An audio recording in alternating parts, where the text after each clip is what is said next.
Assalamualaikum dan salam Ramadan. Buletin UKAS edisi petang 21 Mei 2020 bersama saya Nur Azira Abdul Kadir.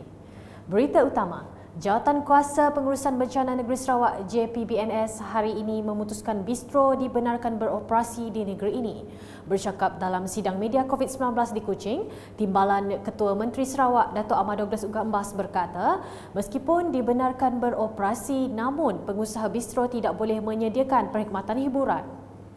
Operasi bagi bistro, orang yang minat pergi bistro adalah dibenarkan. Tetapi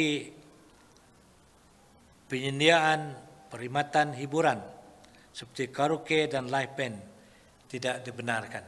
Dalam pada itu, Dato' Ahmad Douglas Ugah menjelaskan rakyat Sarawak yang tiba dari luar negara sama ada transit di lapangan terbang antarabangsa Kuala Lumpur atau lapangan terbang antarabangsa Kota Kinabalu tidak perlu memohon permit polis. Bagaimanapun mereka perlu untuk memohon kepada JPBN secara atas talian dan akan mohon untuk memasuki negara Malaysia dan negeri Sarawak, dan mereka ini akan dikuarantin 14 hari. Dalam sidang media sama, beliau memberitahu Sarawak terus mencatatkan sifar kes COVID-19 dengan daerah Lundu turut dikategorikan sebagai zon hijau. Hari ini saya juga sukacita dan memaklumkan daerah Lundu telah bertukar kepada status hijau.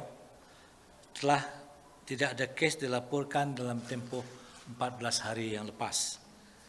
Jumlah daerah status kuning setakat ini tinggal 4 buah daerah dan 36 berstatus hijau.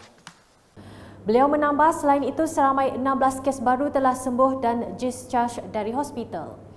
Dalam pada itu, beliau memberitahu Sarawak kini sedang merangka strategi dengan mencadangkan beberapa langkah bagi menghadapi sebarang kemungkinan berlaku gelombang kedua penularan wabak COVID-19 di Sarawak. Jelasnya ini selepas menerima laporan daripada Jawatankuasa Bertindak Pengawalan dan Pencegahan yang diketuai oleh Profesor Datuk Dr. Andrew Kiu dari Fakulti Perubatan Universiti Malaysia Sarawak UNIMAS. Dalam laporan itu, beliau mencadangkan JPBNS mempelajari apa yang telah berlaku di Hokkaido dan Singapura. Yang pertama, seperti di Hokkaido, Jepun, pada 28 Januari 2020, kes pertama telah dilaporkan. Sebulan selepas itu, mereka telah mengeluarkan perintah kecemasan di mana 66 kes dilaporkan.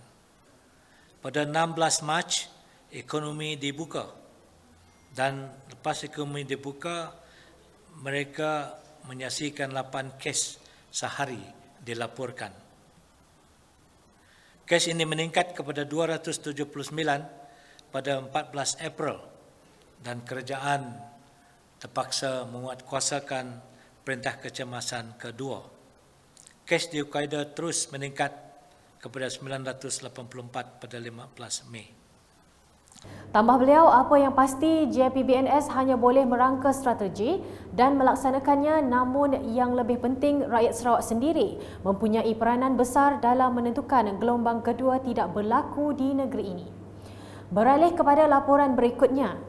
Berita baik untuk rakyat Sarawak apabila kerajaan negeri akan memberi subsidi tambang bas henti-henti dalam usaha meringankan beban rakyat yang terkesan susulan pelaksanaan Perintah Kawalan Pergerakan Bersyarat PKPB.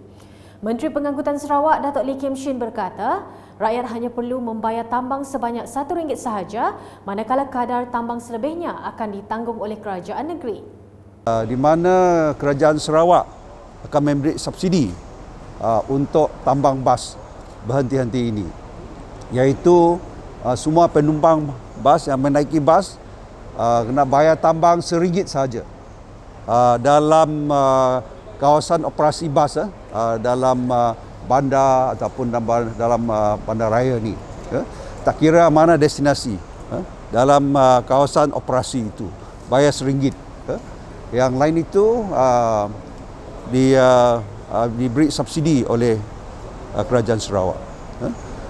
Bercakap ketika ditemui UKAS semasa meninjau proses sanitasi bas henti-henti di Balai Bomba Tabuan, Datuk Lee Kim memberitahu pengusaha bas henti-henti perlu melakukan proses sanitasi atau nyah cemar sebelum mereka memulakan operasi harian.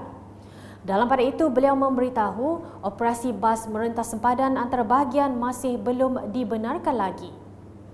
Itu belum lagi, belum dibenarkan oleh Jawatankuasa Pengurusan dan Bencana Sarawak. Itu akan diberi pertimbangan selepas gawai ini. Ya. Sekian bersama saya Nur Azri Abdul Kadir dan kru penerbitan. Dapatkan berita terkini Sarawak setiap hari dengan melayari ukas.sarawak.gov.my atau di Facebook, Instagram, Twitter dan saluran YouTube Buletin UKAS. Mengakhiri buletin dengan perkongsian video mengenai kaedah bagi melakukan disinfeksi di rumah. Salam UKAS.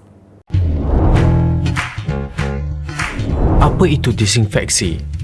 Disinfeksi merupakan tindakan pembersihan permukaan yang tercemar dengan kuman menggunakan bahan disinfeksi komersial yang mengandungi 70% alkohol, cecair peluntur yang mengandungi 5% kepekatan sodium hypochlorite atau sabun pencuci.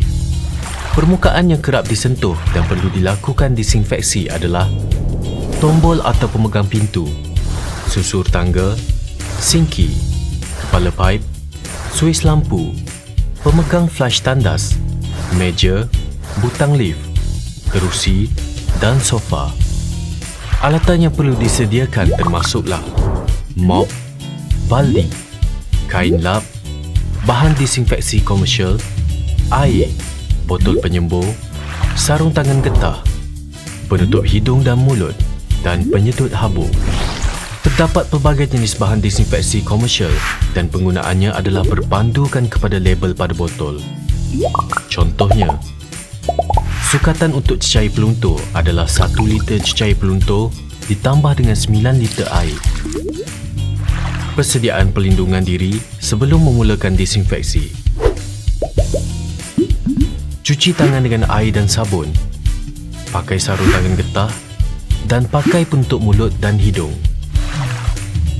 Disinfeksi boleh dilakukan secara lap, mop atau semburan. Disinfeksi secara lap dan mop dilakukan dengan cara pergerakan sehala. Peringatan: pastikan anda tidak menambah bahan lain ke dalam cecair disinfeksi bagi mengelak tindak balas yang tidak diingini. Setiap bancuan cecair disinfeksi hanya boleh digunakan sekali. Cuci tangan sebelum dan selepas melakukan disinfeksi. Buka tingkap untuk aliran udara selepas melakukan disinfeksi.